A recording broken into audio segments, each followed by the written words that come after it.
السلام علیکم ورحمۃ اللہ وبرکاتہ۔ اعوذ باللہ من الشیطان الرجیم، بسم اللہ الرحمن الرحیم۔ رب اشرح لی صدری ویسر لی امری واحلل عقدۃ من لسانی یفقہوا قولی، رب زدنی علما، رب یسر ولا تعسر وتمم بالخیر۔ الحمدللہ، آج ہم پارہ نمبر 28 پڑھیں گے۔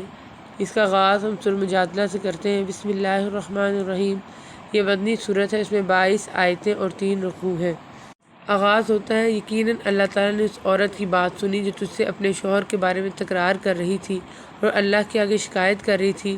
اللہ تعالیٰ تم دونوں کے سوال و جواب سن رہا تھا، بے شک اللہ تعالیٰ سننے دیکھنے والا ہے۔ یہ اشارہ ہے خولہ بنت مالک بن ثعلبہ رضی اللہ عنہا کے واقعے کی طرف، جن کے خاوند اوس بن صامت رضی اللہ عنہ نے ان سے زہار کر لیا تھا۔ زہار کا مطلب ہے بیوی کو یہ کہہ دینا، انتی علیہ کا ظہری امی، تو مجھ پر میری ماں کی پیٹھ کی طرح ہے۔ زمانہ جاہلیت میں زہار کو طلاق سمجھا جاتا تھا۔ حضرت خولہ رضی اللہ عنہا سخت پریشان ہوئی۔ اس وقت تک اس کی بابت کوئی حکم نازل نہیں ہوا تھا، اس لیے وہ نبی صلی اللہ علیہ وسلم کے پاس آئیں تو آپ صلی اللہ علیہ وسلم نے بھی کچھ توقف فرمایا اور وہ آپ صلی اللہ علیہ وسلم سے بحث و تکرار کرتی رہی، جس پر یہ آیات نازل ہوئیں جن میں مسئلہ زہار اور اس کا حکم و کفارہ بیان فرما دیا گیا۔ حضرت عائشہ رضی اللہ عنہا فرماتی ہیں کہ اللہ تعالیٰ کس طرح لوگوں کی باتیں سننے والا ہے کہ یہ عورت گھر کے کونے میں نبی صلی اللہ علیہ وسلم سے مجادلہ کرتی اور اپنے خاوند کی شکایت کرتی رہی، مگر یہ اس کی باتیں نہیں سنتی تھی، لیکن اللہ نے آسمانوں پر اس کی بات سن لی۔ پھر آگے اللہ تعالیٰ ارشاد فرما رہے ہیں، تم میں سے جو لوگ اپنی بیویوں سے زہار کرتے ہیں، یعنی انہیں ماں کہہ بیٹھتے ہیں، وہ دراصل ان کی مائیں نہیں بن جاتی، ان کی مائیں تو وہی ہیں جن کے بطن سے وہ پیدا ہوئی۔ یقیناً یہ لوگ ایک معقول اور جھوٹی بات کہتے ہیں، بے شک اللہ تعالیٰ معاف کرنے والا اور بخشنے والا ہے۔ اور جو لوگ اپنی بیویوں سے زہار کریں پھر اپنی کہی بات سے رجوع کر لیں تو اس سے پہلے وہ کفارہ ادا کریں، ایک غلام آزاد کرنا، اس کی طاقت نہ ہو تو پے در پہ بلا گناغہ 2 مہینے کے روزے، اگر درمیان میں بغیر عذر شرعی کے روزہ چھوڑ دیا تو نئے سرے سے پورے 2 مہینے کے روزے رکھنے پڑیں گے۔ عذر شرعی سے مراد بیماری یا سفر ہے۔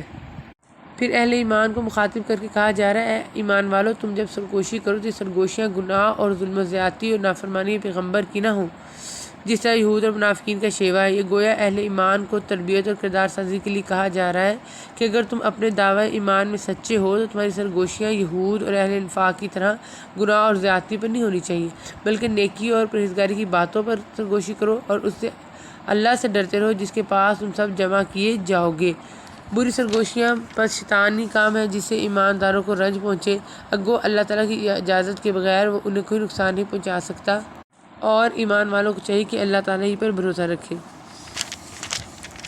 یعنی یہ سرگوشی شیطانی حرکتیں مومنوں کو کچھ نقصان نہیں پہنچا سکتی، الا یہ کہ اللہ کی مشیت ہو، مرضی ہو، اس لیے تم اپنے دشمنوں کی ان اونچی حرکتوں سے پریشان نہ ہوا کرو، بلکہ اللہ پر بھروسہ رکھو، اس لیے کہ تمام معاملات کا اختیار اسی کے ہاتھ میں اور وہی ہر چیز پر قادر ہے، نہ کہ یہود اور منافقین جو تمہیں برباد کرنا چاہتے ہیں۔ سرگوشی کے سلسلے میں مسلمانوں کی اخلاقی ہدایت یہ دی گئی ہے کہ جب تم 3 آدمی اکٹھے ہو تو اپنے میں سے ایک کو چھوڑ کر 2 آدمی آپس میں سرگوشی نہ کریں، کیونکہ یہ طریقہ اس ایک آدمی کو غم میں ڈال دے گا، البتہ اس کی رضامندی اور اجازت سے ایسا کرنا جائز ہے، کیونکہ اس صورت میں 2 آدمیوں کا سرگوشی کرنا کسی کے لیے تشویش کا باعث نہیں ہوگا۔ پھر آگے اللہ تعالیٰ حکم دے رہے ہیں کہ مسلمانوں، جب تم سے کہا جائے کہ مجلسوں میں ذرا کشادگی پیدا کرو تو تم جگہ کشادہ کر دو۔ اس میں مسلمانوں کو مجلس کے آداب بتائے جا رہے ہیں۔ مجلس کا لفظ عام ہے جو ہر اس مجلس کو شامل ہے جس میں مسلمان خیر اور اجر کے حصول کے جمع ہوں، وعظ و نصیحت کی مجلس ہو یا جمعہ کی مجلس ہو۔ کھل کر بیٹھو کا مطلب یہ ہے کہ مجلس کا دائرہ وسیع رکھو تاکہ بعد میں آنے والوں کے لیے بیٹھنے کی جگہ رہے۔ دائرہ تنگ مت رکھو کہ بعد میں آنے والے کو کھڑا رہنا پڑے یا کسی بیٹھے والے کو اٹھا کے اسی کا وہ بیٹھے، کہ یہ دونوں باتیں ناشائستہ ہیں۔ چنانچہ نبی صلی اللہ علیہ وسلم نے فرمایا، کوئی شخص کسی دوسرے شخص کو اس کی جگہ سے اٹھا کر خود نہ بیٹھے، اس لیے کہ مجلس کے دائرے کو فراغ اور وسیع کر لو، اللہ تعالیٰ تمہیں کشادگی دے گا، یعنی اس کے صلے میں اللہ تعالیٰ تمہیں جنت میں وسعت و فراغی عطا فرمائے گا، یا جہاں بھی تم وسعت و فراغی کی طالب ہوگے، مثلا مکان میں، رزق میں، قبر میں، ہر جگہ تمہیں فراخی عطا فرمائے گا۔ اور جب کہا جائے کہ اٹھ کھڑے ہو جاؤ تو تم اٹھ کھڑے ہو جاؤ، مطلب یہ کہ جب مجلس سے اٹھ کر جانے کو کہا جائے تو فوراً چلے جاؤ۔ مسلمانوں کو یہ حکم اس لیے دیا گیا کہ صحابہ کرام تعالیٰ عنہم نبی صلی اللہ علیہ وسلم کی مجلس سے اٹھ کر جانا پسند نہیں فرماتے تھے، لیکن اس طرح بعض ان لوگوں کو تکلیف ہوتی تھی جو نبی صلی اللہ علیہ وسلم کے سے خلوت میں کوئی گفتگو کرنا چاہتے تھے۔ پھر آگے کہا جا رہا ہے کہ اللہ تعالیٰ تم میں سے ان لوگوں کے جو ایمان لائے ہیں اور جو علم دیے گئے درجے بلند کر دے گا، اور اللہ تعالیٰ ہر اس کام سے جو تم کر رہے ہو خوب خبردار ہے۔ اس کے بعد بھی مسلمانوں کو خاطب کر کہا جا رہا ہے کہ اے مسلمانوں، جب تم رسول اللہ صلی اللہ علیہ وسلم سے سرگوشی کرنا چاہو تو اپنی سرگوشی سے پہلے کچھ صدقہ دے دیا کرو، یہ تمہارے حق میں بہتر ہے اور پاکیزہ تر ہے۔ ہاں اگر نہ پاؤ تو بے شک اللہ تعالیٰ بخشنے والا مہربان ہے۔ ہر مسلمان نبی صلی اللہ علیہ وسلم سے مناجات اور خلوت میں گفتگو کرنے کا خواہش رکھتا تھا، جس سے نبی صلی اللہ علیہ وسلم کو خاصی تکلیف ہوتی۔ بعض کہتے ہیں کہ منافقین یوں ہی بلا وجہ نبی صلی اللہ علیہ وسلم سے مناجات میں مصروف رہتے تھے، جس سے مسلمان تکلیف محسوس کرتے تھے۔ اس لیے اللہ تعالیٰ نے یہ حکم نازل فرمایا کہ آپ صلی اللہ علیہ وسلم سے گفتگو کرنے کے رجحان عام ہی حوصلہ شکنی ہو۔ اور پھر اس کے بعد اللہ تعالیٰ دو گروہوں کا تذکرہ کرتے ہیں، ایک حزب اللہ اور دوسرا حزب الشیطان، یعنی اللہ تعالیٰ سے ریلیشن رکھنے والے کون لوگ ہیں اور شیطان سے تعلق رکھنے والے کون لوگ ہیں۔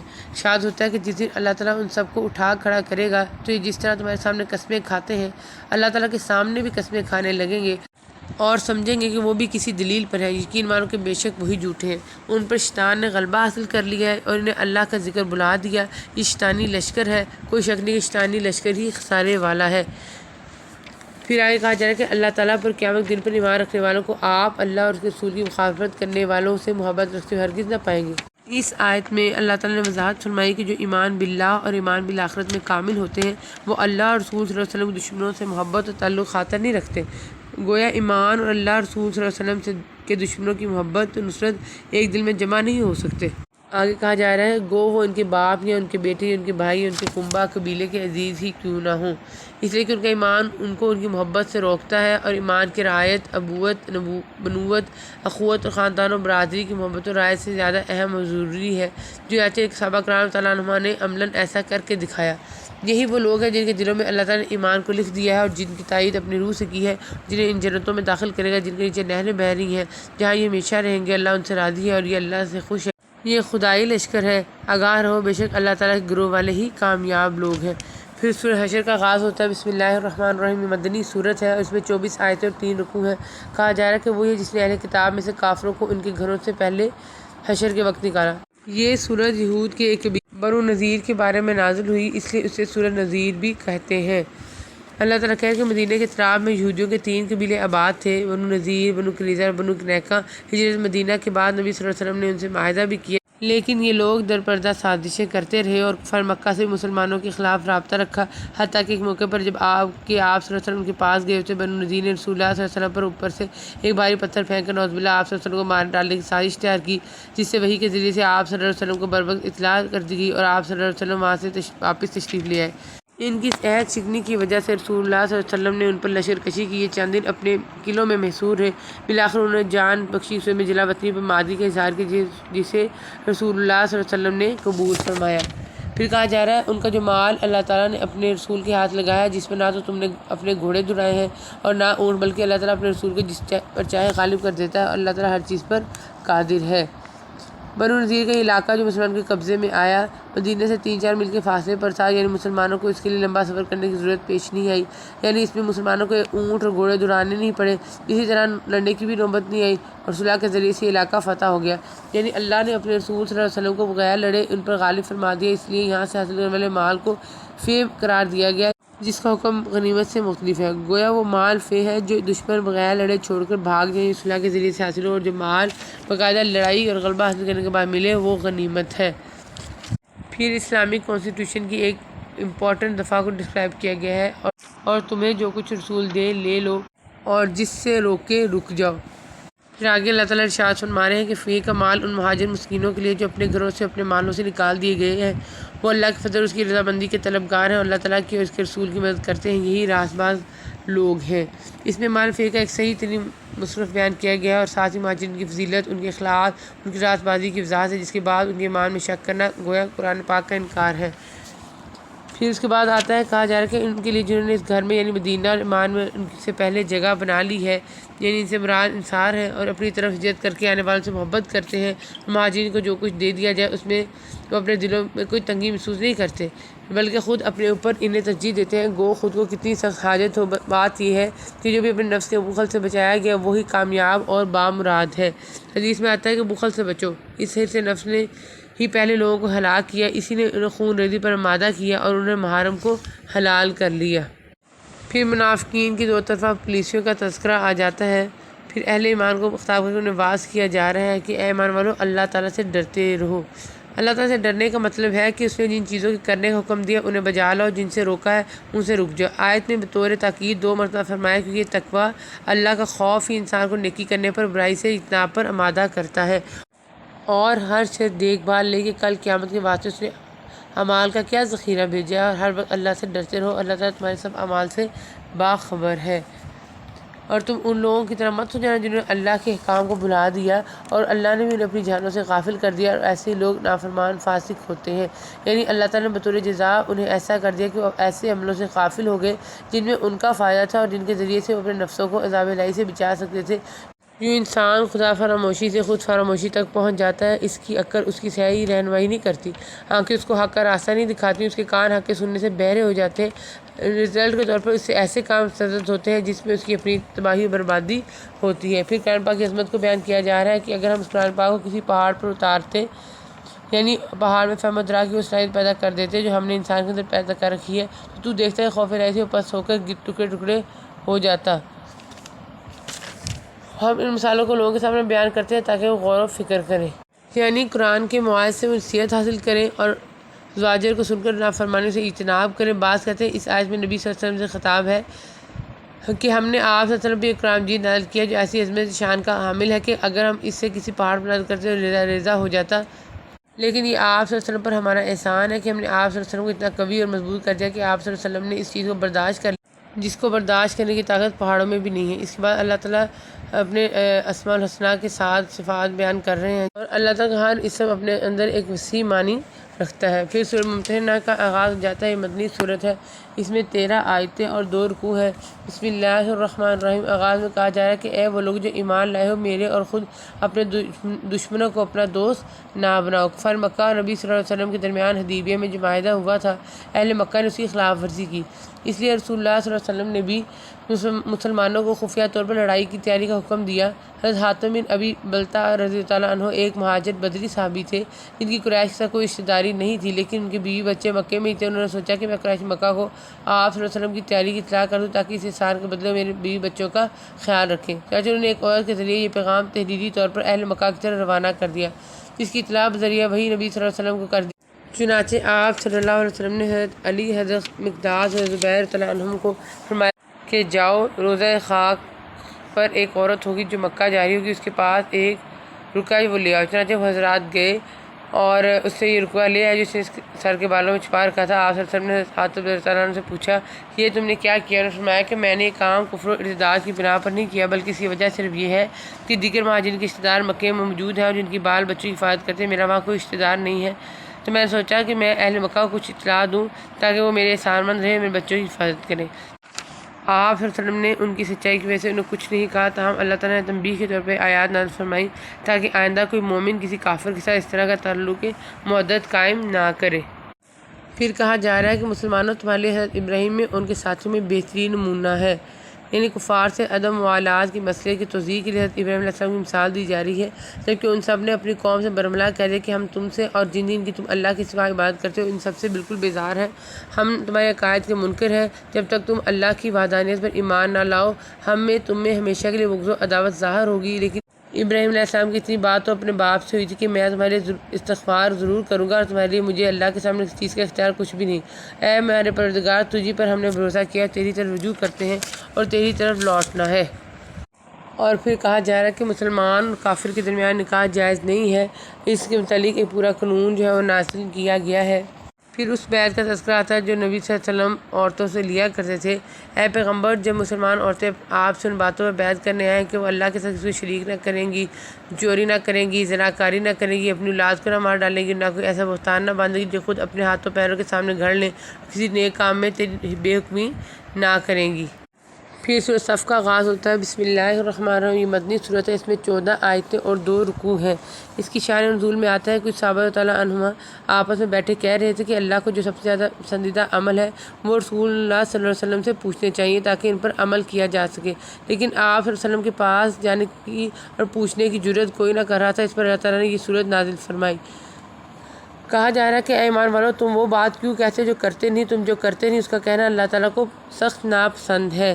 یہ اسی کی مزید تاکید ہے کہ اللہ تعالیٰ ایسے لوگوں پر سخت ناراض ہوتا ہے۔ پھر آگے کہا جا رہا ہے کہ بے شک اللہ تعالیٰ ان لوگوں سے محبت کرتا ہے جس کی راہ میں صف بستہ جہاد کرتے ہیں، گویا وہ سیسا پلائی ہوئی عمارت ہے۔ یہ جہاد کا انتہائی نیک عمل بتلایا گیا جو اللہ تعالیٰ کو بہت محبوب ہے۔ پھر حضرت موسیٰ علیہ السلام نے جو اپنی قوم سے خطاب کیا تھا اس کا تذکرہ آ جاتا ہے۔ پھر کہا جا رہا ہے کہ وہ چاہتے ہیں کہ اللہ تعالیٰ کے نور کو اپنے منہ سے بجھا دیں۔ نور سے مراد قرآن پاک کے اسلام یا محمد صلی اللہ علیہ وسلم یا دلائل و براہین ہے، اور منہ سے بجھانے کا مطلب وہ طعن و تشنیع کی باتیں جو ان کے منہوں سے نکلتی تھیں، اور اللہ اپنے نور کو کمال تک پہنچانے والا ہے، گو کافر برا مانے۔ اللہ تعالیٰ کہہ رہے ہیں کہ یعنی اس کو آفاق میں پھیلانے والا اور دوسرے تمام دینوں پر غالب کرنے والا ہے، دلائل کے لحاظ سے یا مادی قلبے کے لحاظ سے یا دونوں لحاظ سے۔ پھر ارشاد ہوتا ہے کہ وہی جس نے اپنے رسول کو ہدایت اور سچا دین دے کر بھیجا تاکہ اسے اور تمام مذاہب پر غالب کر دے۔ یہ گزشتہ بات ہی کی تاکید ہے، اس کی اہمیت کے پیش نظر اسے پھر دہرایا گیا ہے۔ کہا جا رہا ہے کہ اگرچہ مشرک ناخوش ہو۔ پھر ارشاد ہوتا ہے کہ اے ایمان والو، کیا میں تمہیں وہ تجارت بتلا دوں جو تمہیں دردناک عذاب سے بچا لے۔ اس عمل یعنی ایمان اور جہاد کو تجارت سے تعبیر کیا اس لیے کہ اس میں بھی انہیں تجارت کی طرح نفع ہی ہوگا، اور وہ نفع کیا ہے؟ جنت میں داخلہ اور جہنم سے نجات۔ اس سے بڑا نفع اور کیا ہوگا؟ اور وہ نفع کیا ہے؟ اس بات کو دوسرے مقام پر اس طرح بیان فرمایا، سورۃ توبہ کی آیت 111 میں ہے، ان اللہ اشتری من المؤمنین انفسهم واموالهم بان لهم الجنہ۔ اللہ تعالیٰ نے مومنوں سے ان کی جانوں اور مالوں کا سودا جنت کے بدلے میں کر لیا ہے۔ پھر کہا جا رہا ہے ایمان والو، تم اللہ تعالیٰ کے مددگار بن جاؤ تمام حالتوں میں، اپنے اقوال و افعال کے ذریعے سے بھی اور جان و مال کے ذریعے سے بھی، جب بھی، جس وقت بھی اور جس حال میں بھی اللہ اور رسول اپنے دین کی پکارے تو فوراً ان کی پکار پر لبیک کہو، جس طرح حواریین نے عیسیٰ علیہ السلام کی پکار پر لبیک کہا۔ پھر سورہ جمعہ کا آغاز ہوتا ہے۔ سورہ جمعہ مدنی، اس میں 11 آیتیں اور 2 رکوع ہیں۔ نبی صلی اللہ علیہ وسلم جمعہ کی نماز سورہ جمعہ اور منافقون پڑھا کرتے تھے۔ ارشاد ہوتا ہے وہی جس نے ناخواندہ لوگوں میں انہی میں سے ایک رسول بھیجا جو انہیں ان کی آیتیں پڑھ کے سناتا ہے، ان کو پاک کرتا ہے، انہیں کتاب حکمت سے آتا ہے کہ اس سے پہلے کھلی گمراہی میں تھے، اور دوسروں کے لیے بھی انہی میں سے جو اب تک ان سے نہیں ملے، اور وہی غالب با حکمت ہے۔ اور یہ اللہ کا فضل ہے، جسے چاہے اپنا فضل دے، اللہ تعالیٰ بہت بڑے فضل کا مالک ہے۔ یہ شان نبوت محمد صلی اللہ علیہ وسلم کی طرف بھی ہو سکتا ہے، اس پر ایمان لانے والوں کی طرف بھی۔ پھر یہودیوں کا جو زوم ہے اس کی تردید کرتے ہوئے اللہ تعالیٰ کہہ رہے ہیں، کہہ دیجیے کہ یہودی اگر تمہارا دعویٰ کہ تم اللہ کے دوست ہو اور دوسرے لوگوں کے سوا تو تم موت کی تمنا کرو تاکہ تمہیں وہ اعزاز و اکرام حاصل ہو جو تمہارے زوم کے مطابق تمہیں ملنا چاہیے، اور اگر تم سچے ہو، یعنی اس لیے کہ جس کو یہ علم ہو کہ مرنے کے بعد اس کے لیے جنت ہوگی تو وہاں وہ جلد پہنچنے کی خواہش بھی کرے گا۔ پھر جمعہ کے دن اور نماز کی امپورٹنس کا بیان آتا ہے کہ اے لوگوں جو ایمان لائے ہو، جمعہ کے دن نماز کی اذان دی جائے، تم اللہ کے ذکر کی طرف دوڑ پڑو اور خرید و فروخت چھوڑ دو، یہ تمہارے حق میں بہت ہی بہتر ہے اگر تم جانتے ہو۔ پھر جب نماز ہو چکے تو زمین میں پھیل جاؤ، اللہ تعالیٰ کا فضل تلاش کرو اور بکثرت اللہ کا ذکر کیا کرو تاکہ تم فلاح پا لو۔ اس مقصد اس امر کی وضاحت ہے کہ جمعہ کے دن کاروبار بند رکھنے کی ضرورت نہیں ہے، صرف نماز کے وقت ایسا کرنا ضروری ہے۔ پھر سورہ منافقون شروع ہو جاتی ہے۔ بسم اللہ الرحمن الرحیم مدنی صورت ہے، اس میں 11 آیتیں اور 2 رکوع ہیں۔ اس میں جو منافقین کی ساری نشانیوں کو ڈسکرائب کیا گیا ہے کہ یقیناً یہ منافق قطعاً جھوٹے ہیں، انہوں نے اپنی قسموں کو ڈھال بنا رکھا ہے، یعنی وہ جو قسم کھا کے کہتے ہیں کہ وہ تمہاری طرح مسلمان ہے اور یہ کہ محمد صلی اللہ علیہ وسلم اللہ کے رسول ہیں، انہوں نے اپنی اس قسم کو جو ہے ڈھال بنا رکھا ہے، اس کے ذریعے سے وہ تم سے بچے رہتے ہیں اور کافروں کی طرح یہ تمہاری تلواروں کی زد میں نہیں آتے، اور بس اللہ تعالیٰ کی راہ سے رک گئے، یعنی انہوں نے شکوک و شبہات پیدا کر کے لوگوں کو اللہ کے راستے سے روکا ہے، بے شک برا ہے وہ کام جو یہ کر رہے ہیں۔ اور پھر آگے اللہ تعالیٰ کہہ رہے ہیں یہی حقیقی دشمن ہے، ان سے بچو، اللہ تعالیٰ انہیں غائب کرے کہاں سے پھرے جاتے ہیں، اور جب ان سے کہا جاتا ہے کہ آؤ تمہاری اللہ کے رسول استغفار کرے تو اپنے سر مٹکاتے ہیں، اور آپ دیکھیں کہ وہ تکبر کرتے ہوئے رک جاتے ہیں، یعنی کہنے والے کی بات سے منہ موڑ لیں گے، رسول اللہ صلی اللہ علیہ وسلم سے اعراض کریں گے۔ پھر مسلمانوں کو مخاطب کر کے کہا جا رہا ہے کہ مسلمانوں، تمہارے مال اور تمہاری اولاد تمہیں اللہ کے ذکر سے غافل نہ کر دے، اور جو ایسا کریں وہ بڑے ہی ضیاء کار لوگ ہیں، یعنی مال اور اولاد کی محبت تم پر اتنی غالب نہ آ جائے کہ تم اللہ کے بتلائے ہوئے احکام و فرائض سے غافل ہو، جو اللہ کی قائم کردہ حلال و حرام کی حدوں کی پرواہ نہ کرو۔ منافقین کے ذکر کے فوراً بعد اس تنبیہ کا مقصد یہ ہے کہ یہ منافقین کا کردار ہے جو انسان کو خسارے میں ڈالنے والا ہے۔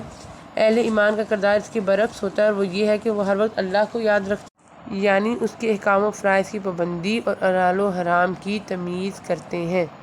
اور پھر سورۃ تغابن کا آغاز ہوتا ہے۔ بسم اللہ الرحمن الرحیم مدنی صورت ہے، اس میں 18 آیتیں اور 2 رکوع ہیں۔ کہا جا رہا ہے کہ تمام چیزیں جو آسمانوں اور زمین میں ہیں اللہ کی پاکی بیان کرتی ہیں، اسی کی سلطنت ہے اور اسی کی تعریف ہے، اور وہ ہر چیز پر قادر ہے۔ اسی نے تمہیں پیدا کیا ہے، تو تم میں سے بعض تو کافر اور بعض ایمان والے ہیں، اور جو کچھ تم کر رہے ہو اللہ تعالیٰ خوب دیکھ رہا ہے۔ یعنی انسان کے لیے خیر و شر، نیکی اور بدی اور کفر و ایمان کے راستوں کو وضاحت کرنے کے بعد اللہ تعالیٰ نے انسان کو ارادہ و اختیار کی جو آزادی دی ہے، اس کی روح سے کسی نے کفر کا، کسی نے ایمان کا راستہ جو چوز کر لیا ہے، اس نے کسی پر جبر نہیں کیا۔ اگر وہ جبر کرتا، زبردستی کرتا تو کوئی شخص بھی کفر و معصیت کا راستہ اختیار کرنے پر قادر ہی نہ ہوتا، لیکن اس طرح انسان کی آزمائش ممکن نہیں تھی، جبکہ اللہ تعالیٰ کی مشیت انسان کو آزمانا تھا، جیسا کہ اللہ تعالیٰ نے سورۃ الملک کی آیت نمبر 2 میں بھی کہا ہے نا، الذی خلق الموت والحیات لیبلوکم ایکم احسن عملا۔ بنا بنی جس طرح کافر کا خالق اللہ ہے، کفر کا خالق بھی اللہ ہے، لیکن یہ کفر اس کافر کا عمل و کسب ہے جس نے اسے اپنے ارادے سے اختیار کیا ہے۔ اس طرح مومن اور ایمان کا خالق بھی اللہ ہے، لیکن ایمان اس مومن کا کسب و عمل ہے جس نے اسے اختیار کیا ہے، اور اس کسب و عمل پر دونوں کو ان کے عملوں کے مطابق جزا ملے گی، کیونکہ وہ سب کے عمل دیکھ رہا ہے۔ اور پھر آگے اللہ تعالیٰ کہہ رہے ہیں کہ جس دن تم سب کو اس جمع ہونے کے دن جمع کرے گا، اور وہی دن ہے ہار جیت کا۔ قیامت کو یوم الجمع اس لیے کہا گیا کہ اس دن اول و آخر سب ایک ہی میدان میں جمع ہوں گے، فرشتہ پکارے گا تو سب اس کی بات سنیں گے، ہر ایک کی نگاہ آخر تک پہنچ جائے گی، کیونکہ درمیان میں کوئی چیز حائل نہ ہوگی۔ جیسے دوسرے مقام فرمایا سورۃ ہود کے نمبر 103 میں کہ ذالک یوم مجموع لہ الناس وذالک یوم مشہود، وہ دن جس میں سب لوگ جمع کیے جائیں گے، اور وہ دن ہے جس میں سب حاضر کیے جائیں گے۔ پھر آگے اللہ تعالیٰ کہہ رہے ہیں کہ وہی دن ہے ہار جیت کا، یعنی ایک گروہ جیت جائے گا اور ایک ہار جائے گا۔ اہل حق اہل باطل پر، ایمان والے اہل کفر پر، اور اہل اطاعت اہل معصیت پر جیت جائیں گے۔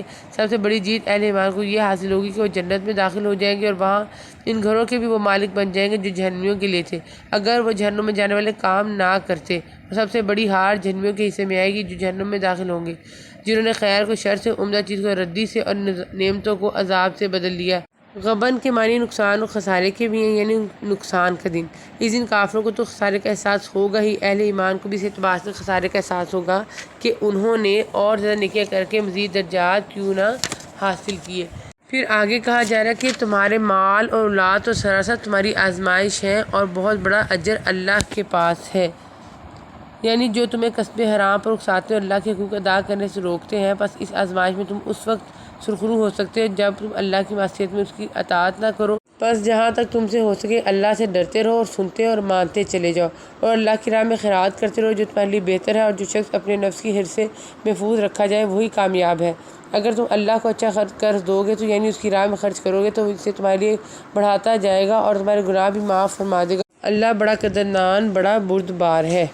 پھر سورۃ طلاق کا آغاز ہو جاتا ہے۔ بسم اللہ الرحمن الرحیم، یہ مدنی سورت ہے، اس میں 12 آیتیں اور 2 رکوع ہیں۔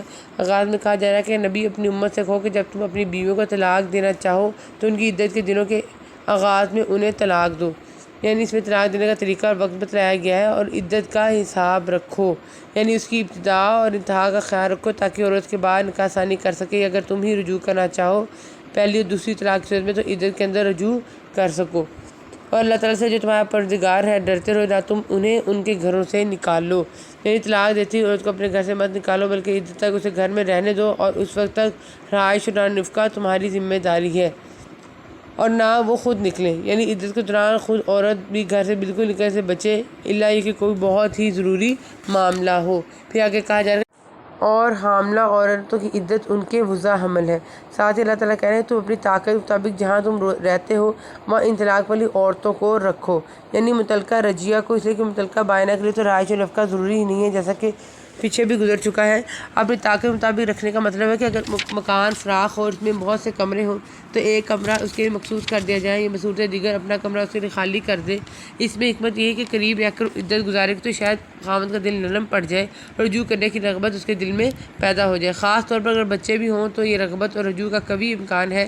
مگر افسوس ہے کہ مسلمان اس ہدایت پر عمل نہیں کرتے، جس کی وجہ سے اس حکم کے فوائد و حکم سے بھی وہ محروم ہے۔ ہمارے معاشرے میں طلاق کے ساتھ ہی جس طرح عورت کو فوراً اچھوت بنا کے گھر سے نکال دیا جاتا ہے، یا بعض وقت لڑکی والے اسے اپنے گھر لے جاتے ہیں، یہ رواج قرآن کریم کی صریح تعلیم کے خلاف ہے۔ پھر آگے کہا جا رہا ہے اور انہیں تنگ کرنے کے لیے تکلیف نہ پہنچاؤ، اگر وہ حمل سے ہوں تو جب تک بچہ پیدا ہو لے انہیں خرچ دیتے رہا کرو، اور اگر تمہارے کہنے سے وہی دودھ پلائیں تو تم انہیں ان کی اجرت دے دو۔ اور پھر آگے ارشاد ہو رہا ہے کہ یعنی رسول جو تمہیں اللہ کے حساب سے احکام پڑھ سناتا ہے تاکہ ان لوگوں کو جو ایمان لائے اور نیک عمل کریں اور تاریکیوں سے روشنی کی طرف لے آئے۔ یہ رسول کا منصب فریضہ بیان کیا گیا ہے کہ وہ قرآن کریم کے ذریعے سے لوگوں کو اخلاقی پستیوں سے، شرک و ضلالت کی طریقوں سے نکال کر ایمان و عمل صالح کی روشنی کی طرف لاتا ہے۔ رسول سے یہ مراد رسول یعنی حضرت محمد رسول اللہ صلی اللہ علیہ وسلم ہے، اور جو شخص اللہ پر ایمان لائے اور نیک عمل کرے، اللہ اسے ایسی جنتوں میں داخل کرے گا جس کے نیچے نہریں جاری ہوں جن میں یہ ہمیشہ ہمیشہ رہیں گے۔ بے شک اللہ نے اسے بہترین روزی دے رکھی ہے۔ پھر سورۃ تحریم کا آغاز ہو رہا ہے۔ بسم اللہ الرحمن الرحیم۔ مدنی سورت ہے، اس میں 12 آیتیں اور 2 رکوع ہیں۔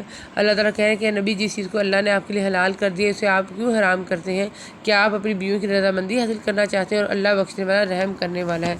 نبی صلی اللہ علیہ وسلم نے جس چیز کو اپنے لیے حرام کر لیا تھا وہ کیا تھی جس پر اللہ تعالیٰ نے اپنی ناپسندگی کا اظہار فرمایا؟ اس سلسلے میں ایک تو وہ مشہور واقعہ ہے جو صحیح بخاری مسلم وغیرہ میں نقل ہوا ہے کہ آپ صلی اللہ علیہ وسلم حضرت زینب بنت حجش رضی اللہ عنہا کے پاس کچھ دیر ٹھہرتے اور وہاں شاید پیتے۔ حضرت حفصہ اور عائشہ رضی اللہ عنہما دونوں وہاں معمول سے زیادہ دیر تک آپ کو ٹھہرنے سے روکنے کی اسکیم تیار کی کہ ان میں سے جس کے پاس بھی آپ صلی اللہ علیہ وسلم تشریف لائیں تو ان سے یہ کہے گا کہ اللہ کے رسول صلی اللہ علیہ وسلم کے آپ صلی اللہ علیہ وسلم کے منہ سے مغافیر، ایک قسم کا پھول جس میں بسانت ہوتی ہے، اس کی بو آ رہی ہے۔ چنانچہ انہوں نے ایسا کیا۔ آپ صلی اللہ علیہ وسلم نے فرمایا، میں نے تو زینب رضی اللہ عنہا کے گھر صرف شہد پیا ہے، اب میں قسم کھاتا ہوں کہ یہ نہیں پیوں گا، لیکن بات تم کسی کو مت بتلانا۔ اور پھر آگے اللہ تعالیٰ کہہ رہے ہیں کہ یاد کر جب نبی نے اپنی بعض عورتوں سے ایک پوشیدہ بات کہی، بس جب اس نے اس بات کی خبر کر دی اور اللہ نے اپنے نبی کو اس پر آگاہ کر دیا تو نبی نے چھوٹی سی بات تو بتا دی اور تھوڑی سی ٹال گئے۔ پھر جب نبی نے اپنی اس بیوی کو یہ بات بتائی تو کہنے لگی، اس کی خبر آپ کس نے دی؟ کہا، سب جاننے والے، پوری خبر رکھنے والے اللہ نے مجھے بتایا۔ اے نبی کی دونوں بیویوں، اگر تم دونوں اللہ کے سامنے توبہ کر لو تو بہت بہتر ہے، لیکن تمہارے دل جھک پڑے ہیں، اور اگر تم نبی کے خلاف ایک دوسرے کی مدد کرو گے تو میرے پاس یقین اس کا کارساز اللہ ہے اور جبریل ہے اور نیک اہل ایمان اور اس کے علاوہ فرشتے بھی مدد کرنے والے ہیں۔ پھر کہا جا رہا ہے کہ اے ایمان والو، تم اپنے آپ کو اپنے گھر والوں کو اس آگ سے بچاؤ جس کا ایندھن انسان ہے اور پتھر، جس پر یہ سخت دل مضبوط فرشتے مقرر ہیں، جنہیں جو حکم اللہ تعالیٰ دیتا ہے اس کی نافرمانی نہیں کرتے بلکہ جو حکم دیا جائے بجا لاتے ہیں۔ پھر اہل ایمان کو مخاطب کر کے کہا جا رہا ہے کہ یا ایھا الذین آمنوا توبوا الی اللہ توبۃ نصوحا، اے ایمان والو، تم اللہ کے سچی خالص توبہ کرو۔ خالص توبہ یہ ہے کہ جس گناہ سے وہ توبہ کر رہا ہے اسے ترک کر دے، اس پر اللہ کی بارگاہ میں ندامت کا اظہار کرے، آئندہ اسے نہ کرنے کا عزم رکھے۔ اگر اس کا تعلق حقوق بات سے ہے تو جس کا حق غضب کیا اس کا ازالہ کرے، جس کے ساتھ زیادتی کی اس سے معافی مانگے۔ محض زبان سے توبہ کر لینا کوئی معنی نہیں رکھتا۔ پھر آگے اللہ تعالیٰ کہہ رہے ہیں کہ اے نبی، کافروں اور منافقوں سے جہاد کرو اور ان پر سختی کرو، ان کا ٹھکانہ جہنم ہے۔ کفار کے ساتھ جہاد و قتال کے ساتھ اور منافقین سے ان پر حدود الہی قائم کر کے جب وہ ایسا کام کریں تو موجب حد ہیں، یعنی دعوت و تبلیغ میں سختی اور احکام شریعت میں درستی اختیار کریں، کیونکہ یہ لاتوں کے منہ ہیں جو باتوں سے ماننے والے نہیں ہیں۔ اس کا مطلب ہے کہ حکمت تبلیغ کبھی نرمی کی متقاضی ہوتی ہے اور کبھی سختی کی۔ ہر جگہ نرمی بھی مناسب نہیں، ہر جگہ سختی بھی مفید نہیں رہتی۔ تبلیغ و دعوت میں حالات و ظرف اور اشخاص و افراد کے اعتبار سے نرمی یا سختی کرنے کی ضرورت ہے۔ پھر اللہ تعالیٰ نے ارشاد فرمایا کہ اللہ تعالیٰ نے کافروں کے نوح علیہ السلام کی بیوی اور لوط علیہ السلام کی بیوی کی مثال بیان فرمائی، یہ دونوں ہمارے بندوں میں سے دو شائستہ اور ایک بندوں کے گھر میں تھی، پھر اس کی انہوں نے خیانت کی۔ خیانت سے مراد ہے کہ اپنے خامدوں پر ایمان نہیں لائی، نفاق میں مبتلا رہی، ان کی ہمدردیاں اپنے کافر قوموں کے ساتھ رہیں، بس وہ دونوں نیک بندے ان سے اللہ کے کسی عذاب کو نہ روک سکے۔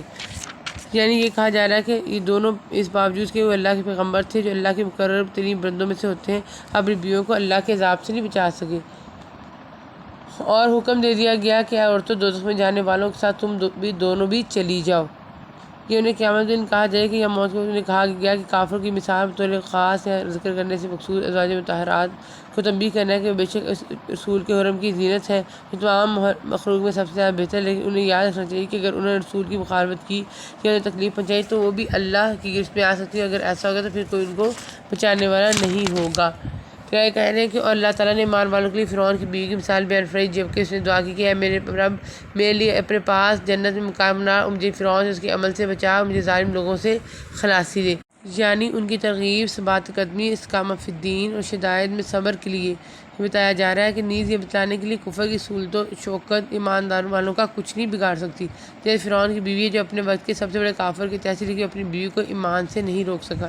پھر آگے کہا جا رہا ہے کہ اور مثال بیان فرمائی مریم بنت عمران کی، جس نے اپنے ناموس کی حفاظت کی، پھر ہم نے اپنی طرف سے اس میں جان پھونک دی، اور مریم اس نے اپنے رب کی باتوں اور اس کی کتابوں کی تصدیق کی اور عبادت گزاروں میں سے تھی، یعنی ایسے لوگوں میں سے یا خاندان میں سے تھی جو فرما بردار، عبادت گزار، اصلاح و طاعت میں ممتاز تھا۔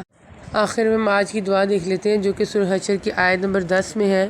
ربنا اغفر لنا ولإخواننا الذين سبقونا بالإيمان ولا تجعل في قلوبنا غلا للذين آمنوا ربنا إنك رؤوف رحیم۔ اے ہمارے پروردگار ہمیں بخش دے اور ہمارے ان بھائیوں کو بھی جو ہم سے پہلے ایمان لا چکے ہیں، اور ایمان والوں کے لیے ہمارے دل میں کینہ اور دشمنی نہ ڈال۔ اے ہمارے رب، بے شک تو شفقت و مہربانی کرنے والا ہے۔ اور دوسری دعا سورہ ممتحنہ کی آیت نمبر 4 اور 5 میں ہے، ربنا علیک توکلنا وعلیک انبنا والیک المصیر ربنا لا تجعلنا فتنة للذین کفروا واغفر لنا ربنا انک انت العزیز الحکیم۔